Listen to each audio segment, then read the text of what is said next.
जय हिंद।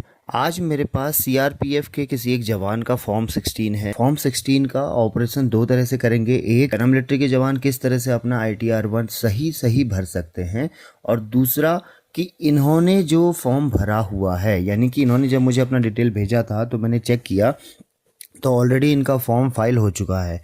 तो इन्होंने फॉर्म भरते हुए क्या क्या गलतियां की हुई हैं, ये आप लोगों के लिए तब भी फ़ायदा करेगा जब आप खुद से ITR फाइल करते हैं या फिर किसी दूसरे थर्ड पर्सन से आप ITR फाइल करवाते हैं।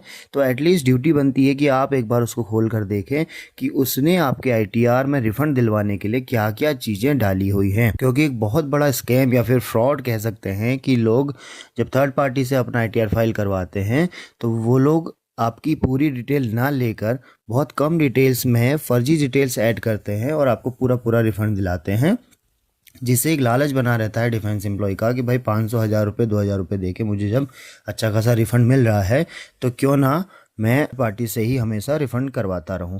मैं इंसिस्ट करता हूं कि आप अपना ITR खुद से फाइल करें। फिर भी अगर आपकी सैलरी में बहुत ज़्यादा फ्लक्चुएशंस हैं, किसी साल में आपकी सैलरी अप एंड डाउन हो रखी है या कुछ चीज़ समझ में नहीं आता है, तो ज़रूर आप किसी एक्सपर्ट की मदद लीजिए। तो यहाँ पर देखते हैं इनके फॉर्म 16 के साथ में आपको दिखाऊंगा कि किस तरह का इनका फॉर्म भरा हुआ है। सबसे पहले हमने इनकम टैक्स की साइट पर हमने लॉग इन करना है, जिसके लिए यहाँ पर गूगल में कीवर्ड लिखना है www.incometax.gov.in। अगर आप न्यू फाइलिंग कर रहे हैं तब भी आपने यही प्रोसेस करना है। अगर आप अपना फाइल चेक कर रहे हैं, किसी का पहले से भरा हुआ उसको देखना चाह रहे हैं, तो भी आपने यही करना है। सबसे पहले जो आइकन मिलेगा इनकी साइट का, उस पर आप क्लिक करेंगे तो आपको यहाँ पर इनका होम पेज मिलेगा, जिसमें आपको यहाँ पर लॉगिन की डिटेल डालनी है। कभी कभी इस कॉर्नर पे भी लॉगिन लिखा हुआ आता है, उस लॉगिन पे क्लिक करने के बाद ये पेज खुलता है।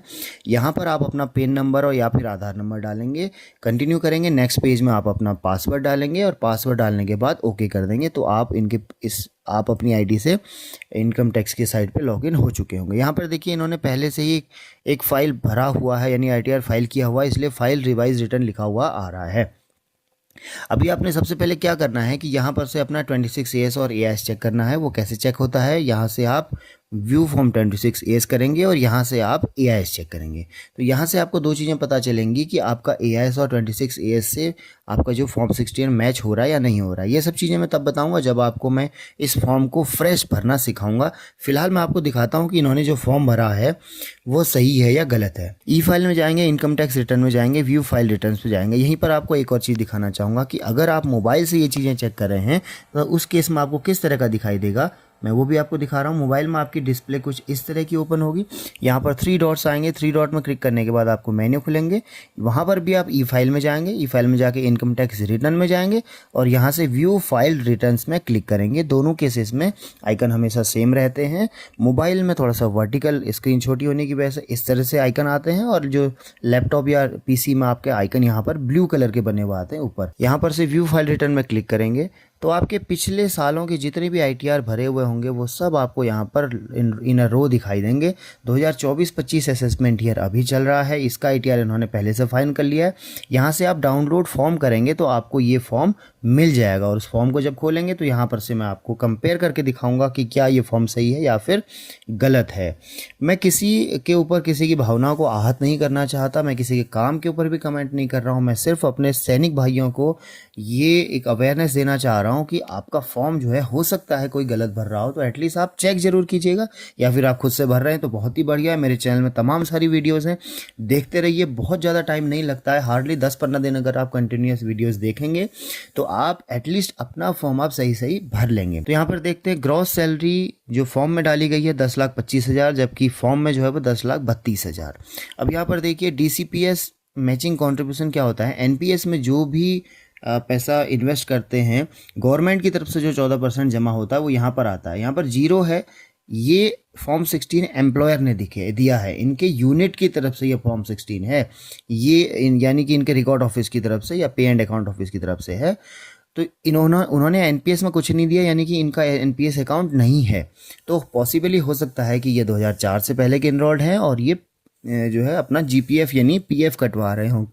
होंगे ये पेंशनेबल है, यानी इनको पेंशन मिलेगी। देखिए इस ग्रॉस सैलरी में डिफरेंस हो सकता है, जब इनका एआईएस चेक किया जाएगा तो पता चलेगा कि ग्रॉस सैलरी हो सकता है इनकी ग्रॉस सैलरी यही हो। एआईएस के साथ भी आपने ग्रॉस सैलरी को मैच करना है, दोनों में से छांटना है कि कौन सी आपकी ग्रॉस सैलरी सही है। उसके लिए आपको 12 महीने की पे स्लिप की ज़रूरत पड़ती है, यानी सैलरी डिटेल की ज़रूरत पड़ती है। मेरी दूसरी वीडियो जो आर्मी पर्सन के लिए ITR 1 भरने के लिए है, उसमें मैंने पूरे डिटेल में समझाया कि किस तरह से आप देखेंगे कि आपका एएस सही है या फिर फॉर्म 16 सही है या फिर 26 एएस सही है। अगर आपका एएस गलत है तो उसको करेक्ट करने के लिए भी मेरे चैनल में वीडियो डली हुई है, डिफेक्टिव नोटिस के नाम से वीडियो है, जिसमें आपको उसका लिंक भी मैं डिस्क्रिप्शन में डाल दूंगा। यहाँ पर आप देखिए, थोड़ा सा नीचे बढ़ते हैं तो इन्होंने सेक्शन 10 के अंडर, ये है अंडर सेक्शन 10 के अंदर 1,83,000 रुपये की छूट ले रखी है। जबकि यहाँ पर जब मैं सेक्शन 10 में आता हूँ तो मुझे दिख रहा है कि सिर्फ 63,000 रुपीज़ की छूट इनको मिल सकती है। उसमें से भी ये 50,000 स्टैंडर्ड डिडक्शन है जो सबके लिए होती है, यानी कि सेक्शन 10 के अंदर सिर्फ इनको 13,216 रुपये की ही छूट बनती है। 10,000 का ड्रेस अलाउंस, 1,200 रुपये का सीए। देखिए ये 1,200 रुपये का सीए इसलिए है क्योंकि 27,000 सीए मिलता है, लेकिन उसमें से एग्जाम्प्ट सिर्फ 1,200 रुपये होता है। किस अलाउंस में कितना एग्जाम्प्ट होता है ये सब देखने के लिए मेरी वीडियो है टैक्स फ्री अलाउंसेस, उसको आप देखेंगे तो आपको पता लग जाएगा कि किस अलाउंस के अगेंस्ट कितना पैसा टैक्स फ्री होता है। कुछ रिकवरी है, सब जोड़ के 13,000, लेकिन इन्होंने यहाँ पर 1,83,000 दिखाया है। देखते हैं इन्होंने क्या चीज़ें दिखाई हैं। 10,000 रुपये ड्रेस अलाउंस दिखाया है, 27,000 रुपये इन्होंने पता नहीं क्या दिखा रखा है सेक्शन 10(14)(2) में, हो सकता है कुछ लगेज क्लेम वगैरह, ट्रांसफर ग्रांट वगैरह या फिर टीडी वगैरह या फिर कुछ हो। देखिए इन सेक्शनों में क्या क्या चीज़ें आती हैं ये आपको जब मैं फ्रेश इस फॉर्म को मैं भर के दिखाऊंगा कि ये फॉर्म किस तरह से भरा जाना चाहिए, तो मैं आपको सारी चीज़ें बताऊंगा कि कहाँ पर क्या आता है। इसके अलावा और भी जो मेरी वीडियोस हैं उनमें भी आपको हिंट मिलेगा कि कहाँ पर क्या चीज़ें आती हैं। देखिए LTC इन्होंने 50,000 रुपये डाला है, लेकिन यहाँ पर कोई LTC का कॉलम नहीं है, एम्प्लॉयर की तरफ से कुछ भी LTC नहीं है, यानी LTC लिया ही नहीं है, लेकिन यहाँ पर LTC दिखाया गया है 50,000 रुपये का। HRA दिखा रहे हैं 96,000 का। इनकी यहाँ पर अगर मैं देखूँ HRA जो है वो 0 है, HRA इनके लिए एडमिसिबल ही नहीं है। HRA देखिए हो सकता है आपको HRA मिलता हो, लेकिन ज़रूरी नहीं है कि हर किसी के लिए HRA एडमिसिबल है। HRA किसके लिए एडमिसिबल है किसके लिए नहीं है उसके लिए एक वीडियो है, HRA पर डेडिकेटेड वीडियो है, वो ज़रूर देखिएगा मेरे चैनल में। कुछ इस तरह का थंबनेल है, उसका लिंक डिस्क्रिप्शन में डालूंगा। देखिए मेरे चैनल में ज़्यादा वीडियो नहीं है, हार्डली 10 या 12 वीडियो हैं। अगर आपने सारी देख ली हैं तो उसके बाद आपको इनकम टैक्स के रिगार्डिंग कोई भी डाउट नहीं बचेगा, आप अपना ITR खुद से और सही से फाइल कर पाएंगे। यहाँ पर देखिए स्टैंडर्ड डिडक्शन इन्होंने 50,000 रुपये का ले लिया है, जो सबके लिए होता है, ये सही है। सब मिला के जो 1,83,000 की छूट ली गई है वो कहीं से भी जस्टिफाई नहीं हो पा रही है कि इन्होंने क्यों ली है और कैसे ली है। अब अगर इनसे ये 50,000 के LTC और ये 27,000 का जो अगर प्रूफ मांगा जाएगा या 96,000 का HRA का प्रूफ मांगा जाएगा तो ये कहाँ से देंगे। चलिए आगे बढ़ते हैं। मैं पर्सनली किसी के ऊपर कमेंट नहीं कर रहा हूँ, हो सकता है चीज़ें गलत भी हों लेकिन सही भी हों, लेकिन मेरी नज़र में इनका कोई प्रूफ नहीं है तो ये तब तक गलत है। इनकम फ्रॉम अदर सोर्सेज में इनकम टैक्स रिफंड आया है 3,380 रुपये का, ओके, ये ज़रूर दिखाना होता है अदर सोर्सेज में। इसके अलावा अगर सेविंग अकाउंट से कोई इंटरेस्ट आया है वो भी आपने दिखाना है, FD का इंटरेस्ट आया है वो भी आपने दिखाना है, ये सारी चीज़ें आपने यहाँ पर दिखानी होती हैं। आगे बढ़ते हैं।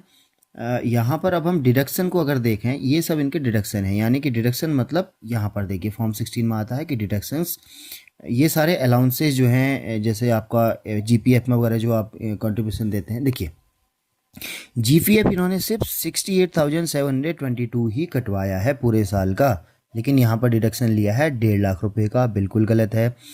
NPS में इन्होंने दिखाया कि 69,000 रुपीज़, NPS तो इनका है ही नहीं। जब हम यहाँ पर देखते हैं कि DCPS मैचिंग कॉन्ट्रीब्यूशन है ही नहीं, तो NPS है ही नहीं, तो फिर उन्होंने यहाँ पर कैसे 69,000 ले लिए। इसके बाद एक इंश्योरेंस, हेल्थ इंश्योरेंस दिखा रहे हैं 5,000 रुपये का, आई डोंट नो इनका हेल्थ इंश्योरेंस ये है 360 रुपये का, ये भी गवर्नमेंट हेल्थ इंश्योरेंस है, डिपार्टमेंट की तरफ से होता है। अब आप देखिए यहाँ पर medical treatment of specified disease, कोई ऐसी बीमारी है जो बहुत ही स्पेसिफाइड है, न्यूरो टाइप की, न्यूरो से रिलेटेड कुछ बीमारियाँ होती हैं जो अगर आपको या आपके डिपेंडेंट को है तो आप उसके अगेंस्ट में 40,000 रुपये तक की छूट ले सकते हो। 60,000 की छूट उन्होंने ले ली है। तो देखिए होम लोन में 80 के अगेंस्ट ये 2 लाख रुपये की छूट लेना चाह रहे हैं, जिसको सिर्फ 50,000 में राउंड ऑफ किया गया है, क्योंकि इस वाले कॉलम में 80 में सिर्फ 50,000 की ही छूट मिलती है। अगर आपके पास होम लोन है तो आपको इसे सेक्शन 24 में दिखाना चाहिए था, लेकिन अगर आपके पास होम लोन है तो यहाँ पर आपका जो एम्प्लॉयर है उसने यहाँ पर देना चाहिए था कि any other income related to house income. तो अगर आपके पास होम लोन था तो यहाँ पर कुछ ना कुछ डिटेल आया होता। अगर नहीं भी आपने एम्प्लॉयर को बताया है तो इसका आपके पास प्रूफ होना चाहिए। मेरे कहने का मतलब ये है कि ये सारी चीज़ें जोड़ने के बाद अभी एक और देखिए 80 2698 रुपीज़ का सेविंग अकाउंट में इंटरेस्ट आया है, जिसका छूट लेना चाह रहे हैं। अगर छूट लेना चाह रहे हैं तो पहले भैया यहाँ पर दिखाइए तो कि सही कि आपको कहीं से इंटरेस्ट आया हुआ है। मैं दिखाता हूँ आपको।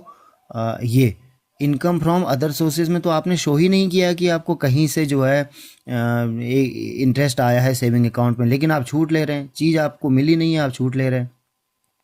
टोटल 4,86,000 रुपये का आपने डिडक्शंस दिखा लिया है, जबकि एज पर फॉर्म 16 सिर्फ 69,000 रुपीज़ का ही आपका डिडक्शन बनता था। अब आपके मन में सवाल ये आ रहा होगा कि अगर हम सेम फॉर्म 16 का जैसा ही फॉर्म भर देंगे तो मेरा रिफ़ंड कहाँ से बनेगा। देखिए, रिफ़ंड बनना न बनना आपकी सेविंग के हिसाब से होता है। आपने कितनी साल भर में सेविंग्स की हैं और आपने किस तरह से पैसे को इन्वेस्ट किया है उसके ऊपर डिपेंड करता है कि आपका रिफ़ंड क्या बनेगा। यहाँ पर मैं बताना चाहूँगा कि इन्होंने पूरी कोशिश की है कि इनकी जो सैलरी है वो 10 लाख रुपये 10,32,000 से कम होके 5 लाख रुपए के अंदर सिमट के आ जाए, जिससे कि मेरा पूरा 96,000 का रिफंड मुझे मिल जाए, जो बिल्कुल गलत है। देखिए, इसको ही टैक्स की चोरी कहा जाता है। दूसरा, मैं आपको एक और चीज़ दिखाना चाहूँगा। फॉर्म के लास्ट में यहाँ पर एक चीज़ लिखी हुई होती है, इसको कहते हैं डिक्लेरेशन यानी कि वेरिफिकेशन। उसमें ये लिखा रहता है कि ये जो फॉर्म है वो मैंने सेल्फ की कैपेसिटी में भरा हुआ है। भले ही आप किसी फॉर्म थर्ड पर्सन से भरवाएं, लेकिन इसकी जिम्मेदारी पूरी की पूरी आपकी रहती है। तो इसीलिए मैं कहता हूँ कि थोड़ा सा सतर्क रहिए। जब भी आप फॉर्म भरवाते हैं तो ये ज़रूर चेक कीजिए कि डिटेल सही है या गलत है। ये नहीं कि आपने उनको पैसा दे दिया और उन्होंने कुछ भी आपका जो है फॉर्म में भर दिया है। ठीक है, तो आज हम देखेंगे कि किस तरह से पैरामिलिट्री के लिए हम फ्रेश फॉर्म किस तरह से भर सकते हैं। थोड़ा जल्दी वीडियो को चलाएंगे। कुछ लिंक अप वीडियोस बताऊंगा कि कहाँ से आपको क्या चीज़ रेफ़र करना है ताकि ये वीडियो ज़्यादा लंबा ना हो सके। तो चलिए स्टार्ट करते हैं। सबसे पहले हम फॉर्म भर रहे थे। सबसे पहले हम आ जाएंगे इनके होम पेज पे। यहाँ पर फाइल रिवाइज रिटर्न कह रहा है, रिज्यूम फिलिंग कह रहा है। अगर आपने आज तक फॉर्म नहीं भरा है, यहाँ ITR फाइल करने के लिए लिखा हुआ आएगा, आपने उस पर क्लिक करना है, या फिर आप ई फाइल में जाके इनकम टैक्स रिटर्न में फाइल इनकम टैक्स रिटर्न करेंगे तो भी आप वहीं पर रिडायरेक्ट होंगे। लेकिन इससे पहले मैं आपको बताना चाहूँगा कि ITR फाइल करने के लिए आपको जिन चीज़ों की ज़रूरत पड़ती है, जो आपको ज़रूरी है। मेरे चैनल में बहुत कम वीडियो है ITR की, लेकिन सभी सॉलिड वीडियोस हैं। आप इन सब वीडियोस का ज़रूर देखिएगा। सबसे पहले हमें जिन डॉक्यूमेंट की ज़रूरत पड़ती है वो है फॉर्म 16। फॉर्म 16 मैंने इनका लिया था, लेकिन ये बहुत ही हैजी था और इसमें डिटेल समझना बहुत मुश्किल था। इसलिए ये जो उनका फॉर्म 16 है कुछ इस तरह से था। इसको मैंने थोड़ा सा मॉडिफाई किया है। डिटेल सारी इन्हीं की हैं। मैंने इनको एक फॉर्मेट में लिख लिया है ताकि आसानी हो। इसके बाद फॉर्म 16 के बाद मुझे चाहिए फॉर्म 26AS, जो आप गूगल में जैसे हमने लॉगिन किया था, लॉगिन करेंगे। लॉगिन के बाद फॉर्म 26 देखने का तरीका ये है, फॉर्म 26AS और तीसरे नंबर पे AIS। इन दोनों को मैं एक साथ आपको दिखाता हूँ। लॉगिन करने के बाद ई फाइल पे जाएंगे, इनकम टैक्स रिटर्न, और यहाँ पर व्यू 26AS पे क्लिक करेंगे। इसके बाद कन्फर्म करेंगे। कन्फर्म करने के बाद यहाँ पर टिक करेंगे और यहाँ पर प्रोसीड करेंगे। यहाँ पर आपको नीचे एक लाइन मिलेगी, व्यू टैक्स क्रेडिट, यहाँ पर क्लिक करेंगे, सेलेक्ट करेंगे 24-25 सेलेक्ट करेंगे, असेसमेंट और HTML करेंगे, व्यू डाउनलोड कर देंगे। यहाँ से आपका फॉर्म 16 खुल जाएगा। अब देखिए, हो सकता है कि स्क्रीन में आपको थोड़ा सा छोटा दिख रहा हो, लेकिन समझने की कोशिश कीजिएगा। इनका जैसे ही मैं 26AS खोलता हूँ तो मुझे टोटल सैलरी 3,39,000 ही दिखती है। इसका मतलब ये नहीं कि इनकी सैलरी सिर्फ यही होगी। देखिए, इनकी सैलरी सिर्फ फरवरी, जनवरी, दिसंबर और नवंबर 4 महीने की सैलरी इनकी यहाँ पर आ रखी है 26AS में। यानी कि IT डिपार्टमेंट के पास 4 ही महीने का ब्यौरा मिला। ऐसा तब होता है जब आप किसी एक जगह से दूसरी जगह पोस्टिंग चले जाते हैं, तो आपका जो पहला फॉर्म 16 होता है, पहला एम्प्लॉयर पुराना वाला यूनिट और नया वाला जो एम्प्लॉयर है वो नया वाला यूनिट। तो ये नई यूनिट का सिर्फ डिटेल इनके पास आ रखा होगा, जो 3,39,000 है और 96,000 इस पे टैक्स कटा है। देखिए, टैक्स की पूरी जानकारी IT डिपार्टमेंट के पास लगभग सही होती है, लेकिन इनकम की पूरी जानकारी उनके पास सही नहीं है। हुआ क्या है कि इनका टैक्स लास्ट के 4 महीने में ही कटा है, इसलिए डिटेल पूरी डिपार्टमेंट के पास है, लेकिन सैलरी ये सिर्फ 4 महीने की है, इसलिए यहाँ पर कम है। आपकी जो यहाँ पर ग्रॉस सैलरी है, आपने इसको कंफर्म करना है। अभी मैं बताता हूँ। अब यहाँ पर हम एक बार AIS भी देखते हुए चलते हैं, अगर AIS में क्या सैलरी इनकी दी हुई है। वापस मेन पेज पे आएंगे, यहाँ पर AIS में आप क्लिक करके AIS पे देख सकते हैं, या फिर ई फाइल में जाके यहाँ से आपने लास्ट वाले कॉलम में जाएंगे तो भी AIS खुलेगा। यहाँ क्लिक करेंगे, प्रोसीड करेंगे। यहाँ पर AIS लिखा हुआ था, इस पर क्लिक करेंगे। अब यहाँ पर TIS और AIS दो चीजें आती है। आप TIS खोलेंगे तो भी आपको डिटेल पता चल जाएगी। TIS ओपन करते ही आपको दिखेगा सैलरी से 339, जो सेम 26 AS में भी वो यहाँ पर है, और इंटरेस्ट फ्रॉम सेविंग बैंक 2729 रुपये, ये जो है 26 AS में भी नहीं है, आपके फॉर्म 16 में भी नहीं है, लेकिन आपने इसको अपने ITR भरते टाइम डिक्लेयर करना है। ये चीज़ जरूर दिखानी है, नहीं तो आपका डिफेक्टिव हो जाएगा, आपको नोटिस आ जाएगा। इसकी डिटेल्स, अगर सैलरी की इसकी डिटेल दिखना चाहते हैं तो इसके अंदर क्लिक करेंगे। इसके लिए अलग से वीडियो है डिफेक्टिव नोटिस का, किसको डिफेक्टिव नोटिस आता है वो जरूर देखिएगा ITR भरने से पहले। चलिए वापस चलते हैं पोर्टल पे। यहाँ पर इन्होंने पहले से एक फॉर्म भरने की कोशिश की हुई है, उसको रिज्यूम करेंगे तो इनकी गलतियाँ कैरी फॉरवर्ड हो जाएंगी। मैं फाइल रिवाइज रिटर्न भी नहीं कर रहा हूँ, क्योंकि मैं सिर्फ आपको सिखा रहा हूँ कि किस तरह से फॉर्म भरना है। मैं फाइल इनकम टैक्स रिटर्न करता हूँ। यहाँ पर सबसे पहले ईयर सेलेक्ट करेंगे, करंट ईयर जिसके आगे लिखा हुआ है करंट असेसमेंट ईयर, यानी 24-25। असेसमेंट ईयर एक साल आगे का होता है, एक्चुअली जो फाइनेंशियल है वो है 23-24, लेकिन असेसमेंट ईयर है 24-25। ऑनलाइन वाले में क्लिक करेंगे, ऑफलाइन भी भर सकते हैं, लेकिन थोड़ा सा टिपिकल होता है। यहाँ पर नीचे ऑप्शन आएगा कंटिन्यू करने का, कंटिन्यू कर देंगे। अब देखिए रिज्यूम फिलिंग आ रहा है, जो ये फॉर्म भर रहे थे उसको रिज्यूम करने के लिए, या फिर स्टार्ट न्यू फिलिंग। मैं न्यू फिलिंग कर रहा हूँ।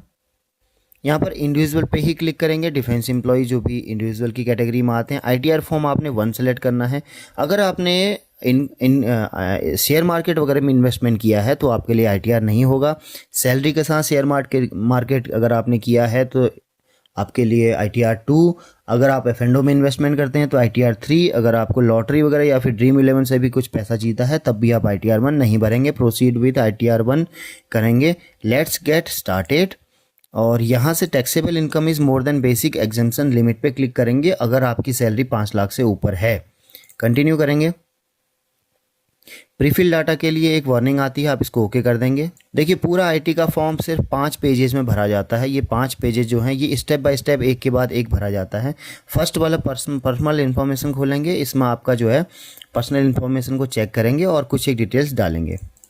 पर्सनल इन्फॉर्मेशन आप चेक करेंगे, कहीं पर करेक्शन करना है तो आप पर्सनल इन्फॉर्मेशन को अपडेट कर सकते हैं इस पेज में। यहाँ पर सेंट्रल गवर्नमेंट सेलेक्ट करेंगे, 139(1) पे क्लिक करेंगे। अगर आप ओरिजिनल रिटर्न यानी पहली बार ITR भर रहे हैं इस साल का, अगर आपने पहले भरा हुआ है गलत हो गया रिवाइज करना चाह रहे हैं तो 139(5) पे क्लिक करेंगे। अगर आप रिस्पॉन्स सबमिट कर रहे हैं, आपको नोटिस आ गया था उसके अगेंस्ट भर रहे हैं तो यहाँ पर क्लिक करके और जिसका नोटिस का रिप्लाई देना है उस पर यहाँ पर क्लिक करेंगे। अब देखिए अगर आप रिवाइज भर रहे हैं तो यहाँ पर आपको उस पिछले वाले फॉर्म का जो ओरिजिनल भरा था उसका एक्नॉलेजमेंट नंबर और यहाँ पर डेट डालना ज़रूरी है। मैं आपको नया सिखा रहा हूँ तो यहाँ पर 139/1 पे क्लिक करूँगा, क्योंकि मैंने कोई पहले इससे पहले फॉर्म नहीं भरा है, मैं फर्स्ट टाइम भर रहा हूँ इस साल का फॉर्म। अभी देखिए यहाँ पर बहुत ही इंपॉर्टेंट चीज़ आ रही है, इसको मिस मत कीजिएगा कि आप फॉर्म जो भर रहे हैं ओल्ड टैक्स रिजिम से भरना चाहते हैं या फिर न्यू टैक्स रिजिम से भरना चाह रहे हैं। अगर आप by default new tax regime से आगे अभी जो मैक्सिमम लोगों के वो बढ़ रहे हैं, अगर आप न्यू टैक्स से भरना चाह रहे हैं तो नो करेंगे, N for N, new for N।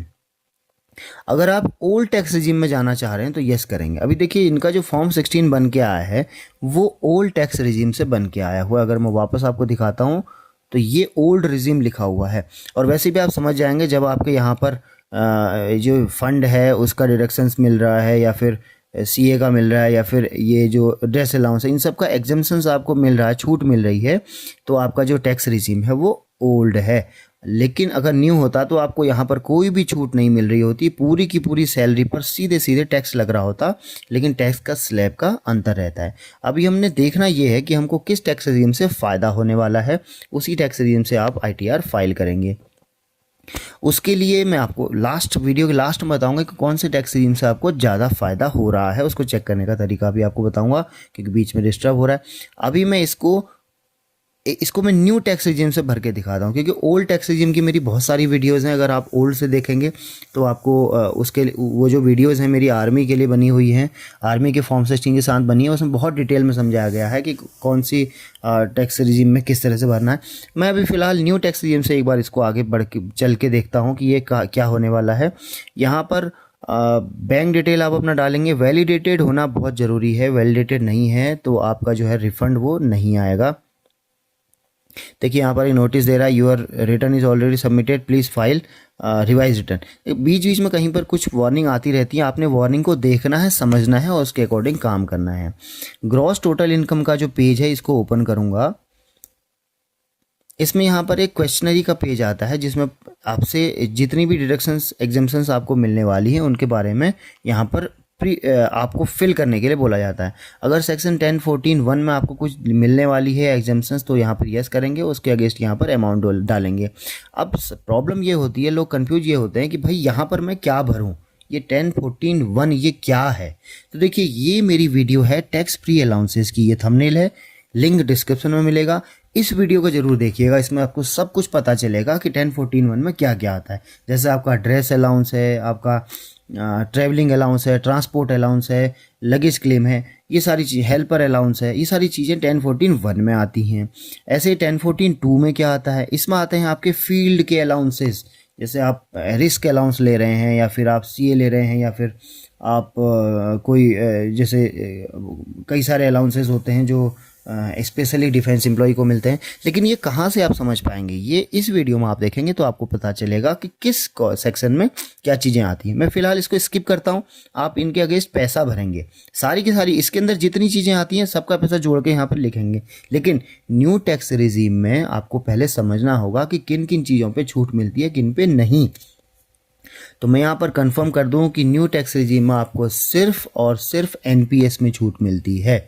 अगर मैं डिफेंस एम्प्लॉय के 99% डिफेंस एम्प्लॉयज़ के अलाउंसेस की बात करूं तो सिर्फ एनपीएस में जो गवर्नमेंट की तरफ से आपके अकाउंट में पैसा जमा होता है उसमें आपको छूट मिलती है, बाकी किसी भी चीज़ में नहीं मिलती है। मैं इसलिए इसको नो करके और कंटिन्यू कर रहा हूँ, मुझे इनमें कोई भी छूट नहीं मिलने वाली है। इस पेज पे आते ही ये जो पेज होता है ये सैलरी का होता है, सैलरी की सारी डिटेल लिखनी होती है। देखिए सैलरी 0 लिखी हुई आ रही है, हो सकता है आपकी सैलरी यहाँ पर गलत आ रही हो, आपने उसको सही करना है, एडिट पे क्लिक करना है। एडिट पे क्लिक करेंगे तो ये पेज खुल जाएगा। अब इस पेज में आपने अपनी सैलरी डालनी है, कहाँ से, फॉर्म 16 से और एआईएस से, दोनों चीज़ों से सैलरी को मैच करना है। फॉर्म 16 में आप देखिए आपकी सैलरी 10,32,775 है, लेकिन एआईएस में जो आपकी सैलरी है वो बहुत कम थी और गलत थी। मैं आपको फिर से दिखाता हूँ, एआईएस में जो आपकी सैलरी थी वो 3,39,000 थी। अब आप एआईएस के हिसाब से नहीं चलेंगे, आपकी कौन सी सैलरी सही है, ये या ये। इसको देखने के लिए मैंने एक वीडियो में बताया भी कि किस तरह से देखते हैं कि 12 महीने की सैलरी का एक डिटेल बना लीजिए। वैसे तो पैरामिलिट्री की फॉर्म 16 के साथ ऑलरेडी एक डिटेल बना हुआ आता है, फिर भी अगर आपकी सैलरी के साथ डिटेल इस तरह का नहीं आता है 12 महीने का, तो ये वाली वीडियो में आप देखिएगा कि किस तरह से डिटेल बनाइए। उसमें देखिए कि टैक्स फ्री वाले कौन से हैं और टैक्सेबल कौन से हैं, तब आप उसको जोड़ के देख पाएंगे कि आपकी ग्रॉस सैलरी कितनी बनती थी और आपको टैक्स कितने में पड़ना चाहिए। तो यहाँ से आप कंफर्म करेंगे कि आपकी ग्रॉस सैलरी कौन सी है। तो अभी भी अगर आपको दिक्कत आती है तो वीडियो मेरा मोबाइल नंबर जरूर आपको लास्ट में मिलेगा, आप मुझे मैसेज कर सकते हैं, व्हाट्सअप कर सकते हैं, कॉल कर सकते हैं। मैं आईटीआर फाइल नहीं करता हूँ, लेकिन डिफेंस एम्प्लॉयज़ के लिए मेरी जो हेल्पलाइन है वो 24/7 खुली रहती है, कभी भी आप मुझसे सवाल कर सकते हैं। लेकिन प्रॉम्प्ट सवाल पूछिएगा, ऐसा नहीं कि आप मुझे बोले कि फॉर्म पे पूरा प्रोसेस मुझे फ़ोन पे बताइए और मैं यहाँ करता रहता हूँ, ऐसा पॉसिबल नहीं है, क्योंकि उसी टाइम पे दूसरे भाई लोग भी मुझे फ़ोन कर रहे होते हैं, उनके भी डाउट्स क्लियर करने होते हैं। देखिए 26 एएस या एआईएस का रेफरेंस हम यहाँ पर नहीं ले पाएंगे सैलरी के केस में, लेकिन इनकम फ्रॉम अदर सोर्सेज में हम लेंगे। अभी यहाँ पर हम किस चीज़ की मदद लेंगे, यहाँ पर फॉर्म 16 से ही फॉर्म भरेंगे। मैं आपकी सैलरी यहाँ पर वही डालूंगा जो फॉर्म 16 में है, 32,775। अभी वैल्यू ऑफ परक्यूजिट्स और ये दोनों चीज़ें हमारे लिए नहीं होती डिफेंस एम्प्लॉयज़ के लिए। यहाँ पर हम सीधे आगे बढ़ जाएंगे। अब आपको शायद स्क्रीन थोड़ा छोटा दिख रहा होगा, लेकिन मुझे साथ साथ फॉर्म 16 चाहिए, इसलिए मैं इसको लेके चल रहा हूँ। देखिए यहाँ पर कई सारी चीज़ें ऐसी आएंगी जिनमें आपको कुछ सेलेक्ट करना होगा, यानी किस चीज़ का पेमेंट है वो सिलेक्ट करना होगा, और यहाँ पर अमाउंट भरना होगा। अगर आपके लिए एप्लीकेबल नहीं है तो आप डिलीट कर देंगे, क्योंकि कई बार इससे एरर आता है। यहाँ पर देखिए नेचर ऑफ एग्जेम्प्ट अलाउंसेस, अब आपने ये एग्जेम्पशंस डालनी है। एग्जेम्प्ट अलाउंसेस जो फॉर्म 16 में दिख रही है सेक्शन 10 में, ये पूरा का पूरा सेक्शन 10 का कॉलम होता है। ये वाला जो पेज चल रहा है अभी मेरा सेक्शन 10 का। अब देखिए इसमें अगर आपको कोई भी अलाउंस की छूट मिल रही है, देखिए ये ड्रेस अलाउंस वगैरह न्यू टैक्स रिजीम में आपके लिए लागू नहीं है, ये फॉर्म ओल्ड टैक्स रिजीम से बना हुआ है। इसलिए जब मैं इसी वीडियो को मैं एक बार ओल्ड टैक्स रिजीम से भी वीडियो बना के दिखाऊंगा, फिलहाल न्यू टैक्स रिजीम से चल रहा हूँ, तो ये कोई भी चीज़ आपके लिए एप्लीकेबल नहीं है, इनमें से कुछ भी आपके लिए एप्लीकेबल नहीं है, तो आप इसको डिलीट कर देंगे और इसको भी डिलीट कर देंगे। अगर ओल्ड टैक्स रिजीम से भर रहे होते तो ये आपने भरना था। स्टैंडर्ड डिडक्शन यहाँ भी आपको मिली हुई है, यहाँ भी आपको मिली है, बाय डिफ़ॉल्ट मिल जाती है। न्यू टैक्स रेजिम में आपको कुछ ज़्यादा एक्सरसाइज करने की ज़रूरत नहीं है। देखिए पर्सनल इन्फॉर्मेशन वाला पहला पेज आपका पूरा हो चुका है। अब मैंने ये थोड़ा सा छोटा इसका स्क्रीन कर दिया था, तब इसको बड़ा करता हूँ। हमने ग्रॉस सैलरी डाल दी है, 50,000 का स्टैंडर्ड डिडक्शन मिल गया है, 982,775। अगर न्यू टैक्स रेजिम में आपके पास होम लोन है, यानी कि आपने घर बनाने के लिए लोन लिया था और वो घर बनने के बाद आपने किराए पे दिया हुआ है, तभी आप यहाँ पर हाउस प्रॉपर्टी में ऐड करेंगे और उस होम लोन का डिटेल डालेंगे। सिर्फ लेट आउट प्रॉपर्टी यानी कि किराए पे दिया हुआ और उसका जो किराया आ रहा है उसको आप अपनी इनकम में भी जोड़ेंगे। अब देखिए दो चीज़ें यहाँ पर हैं, एक इनकम टैक्स रिफंड बहुत अच्छा है, पहले से आ रहा है, और एक सेविंग अकाउंट का इंटरेस्ट जो है वो भी यहाँ पर पहले से आ रहा है। अगर इनकम फ्रॉम अदर सोर्सेज में आपने वो सारी चीज़ नहीं दिखाई जो आपके एआईएस में हैं, तो आप का जो जो आप फॉर्म भरेंगे वो डिफेक्टिव हो जाएगा। एआईएस में अदर सोर्सेज में 2729 रुपये सेविंग बैंक से हैं, आपने भी ये ज़रूर दिखाने हैं। यहाँ पर पहले से है तो मुझे कुछ करने की ज़रूरत ही नहीं पड़ी। अगर नहीं होता तो ऐड अनदर करता और उसके बाद ये डिटेल में फिल करता। आगे बढ़ जाते हैं। एग्जेम्प्ट इनकम अगर कोई है आपके पास, जैसे अगर कोई एग्रीकल्चर इनकम टाइप की है तो वो यहाँ पर आप दिखा सकते हैं। देखिए दो पेज हमारे पर्सनल इन्फॉर्मेशन और ग्रॉस टोटल इनकम, ये दोनों हम फिल कर चुके हैं। तीसरे वाले में डिडक्शन के कॉलम आएंगे। अब मैंने आपको जैसे बताया था कि न्यू टैक्स रेजिम में सिर्फ एक ही डिडक्शन अलाउ होती है, उसको कहते हैं 80CCD2, और ये होता है अगर आप एनपीएस में हैं। एनपीएस आपका है सेंट्रल गवर्नमेंट एम्प्लॉय के लिए, अगर आपकी पेंशन स्कीम है तो गवर्नमेंट की तरफ से जितना पैसा आपके अकाउंट में भरा जाता है, यस करके यहाँ पर आपने लिखना है और उसको कंटिन्यू कर देना है। लेकिन इनके केस में एनपीएस नहीं है, ये एनपीएस वाले नहीं हैं, ये पेंशनर यानी पेंशन स्कीम वाले हैं, वो जो ट्रेडिशनल पेंशन स्कीम है।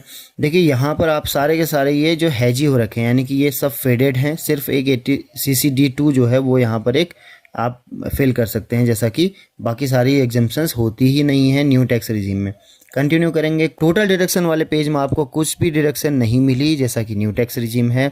इसके बाद टैक्स पेड 96,300 ऑटोमेटिकली आ रहा है। इसको खोल के आपने कंफर्म जरूर करना है। अगर आप इसको कंफर्म नहीं करेंगे तो अगला वाला पेज जो है ओपन नहीं होगा। इस पेज में आपकी डिटेल्स आती हैं कि आपने कितना टैक्स पे किया हुआ है, यानी कि सैलरी से जो पे टैक्स है वो आपका 96,300 कटा हुआ है। अगर गलत है तो आपको शो डिटेल करके इसको करेक्ट करना है, सही करना है। अगर आप सही नहीं करेंगे तो भी आपको नोटिस आ सकता है। इसी तरह से अदर देन सैलरी, कहीं से आपको इनकम हो रही है, किसी एफडी से आपको इंटरेस्ट आया था या फिर सेविंग अकाउंट से इंटरेस्ट आया था, तो जितना उसमें टैक्स जो कटा था, जितना भी टैक्स कहीं से भी कटा हुआ है वो आप यहाँ पर डालेंगे। टोटल 96,300 मेरा सही है, मैं कंफर्म करूँगा। अब देखिए ऊपर के 4 पेज भर चुके हैं। टैक्स लाइबिलिटी वाला पेज, यानी कि ये कह रहा है कि कितनी टैक्स लाइबिलिटी आपकी बनती है। 96,000 मेरा टैक्स कटा हुआ है, लाइबिलिटी बन रही है 60,000। लाइबिलिटी मतलब आपने जो गवर्नमेंट को देना है। इसको ओपन करता हूँ। इस पेज में आपका टैक्स कंप्यूट होके आ जाएगा। ये आपकी सैलरी थी जो टैक्सेबल थी। टैक्सेबल सैलरी में 58,332 रुपये का आपको टैक्स देना था, और जिसमें सेस जुड़ता है। सेस हर किसी के लिए कंपलसरी है। टैक्स के ऊपर टैक्स जो लगता है उसे सेस कहते हैं। 60,000 रुपये आपका जो है लाइबिलिटी बन रही है, यानी कि ये आपने जो पैसा गवर्नमेंट को देना है। अगर आप ओल्ड टैक्स रिजीम से भर रहे होते या फिर न्यू टैक्स रिजीम में भी अगर आपका कोई एरियर होता तो आप फॉर्म 10 ही भरते। फॉर्म 10 की आप रिलीफ यहाँ पर लिखते, तो हो सकता था ये 60,000 की जगह आपका कुछ और अमाउंट कम हो जाता जो आपने टैक्स पे करना था। तो देखिए मैंने इस फॉर्म में कुछ भी ऐसा एक्स्ट्रा नहीं भरा हुआ है। अगर आपको फॉर्म 10 भरना सीखना है तो उसके लिए वीडियो है, थंबनेल इस तरह का होगा। फॉर्म 10 आप भर सकते हैं, लिंक डिस्क्रिप्शन में मिल जाएगा। यहाँ पर आप देखेंगे लास्ट में जो लाइबिलिटी बन रही है वो 60,000 रुपये की है। कन्फर्म करूँगा। 5 के 5 हमने पेज भर लिए हैं। थोड़ा सा नीचे आएंगे, यहाँ पर प्रोसीड करेंगे। प्रोसीड करते ही हमको दिखाई देगा कि you are eligible for a refund of 35,640 रुपये। देखिए इस फॉर्म को भरने में मैंने कोई भी मेहनत नहीं की है। सिर्फ 5 मिनट में आप फॉर्म भर सकते हैं, क्योंकि न्यू टैक्स रिजीम में ना कोई एग्जेम्पशंस हैं ना कोई डिडक्शन है, एक्सेप्ट एनपीएस। कुछ और भी डिडक्शन है, लेकिन जो गवर्नमेंट एम्प्लॉय के लिए जो यानी स्पेशली डिफेंस एम्प्लॉय के लिए जो चीज़ें हैं मैं उन्हीं पे डिस्कस कर रहा हूँ, इसको अन्यथा ना लें। तो सिर्फ एग्जेम्पशन डिडक्शन को आप हटा दें तो अपनी पर्सनल डिटेल और उसके बाद अपनी ग्रॉस सैलरी ही आपने इसमें लिखनी है। ये 2 चीज़ें लिखने के बाद आपका सीधे सीधे आपका जो रिफंड है वो जनरेट हो जाएगा, जितना भी बन रहा होगा। देखिए अगर आप सही तरीके से रिटर्न भर रहे हैं, कोई भी गलत डिटेल नहीं भर रहे हैं, तो ये बहुत अच्छा है आज के लिए भी और फ्यूचर के लिए भी। ऐसा नहीं है कि आज आपने फर्जी क्लेम ले लिया तो उसकी कभी इन्वेस्टिगेशन नहीं होगी। ऐसा सुना जाता है कि अप टू 7 ईयर्स, अगले 7 साल तक कभी भी आपका ITR स्क्रूटनी हो सकता है, चेक हो सकता है, आपसे कभी भी डिटेल मांगा जा सकता है।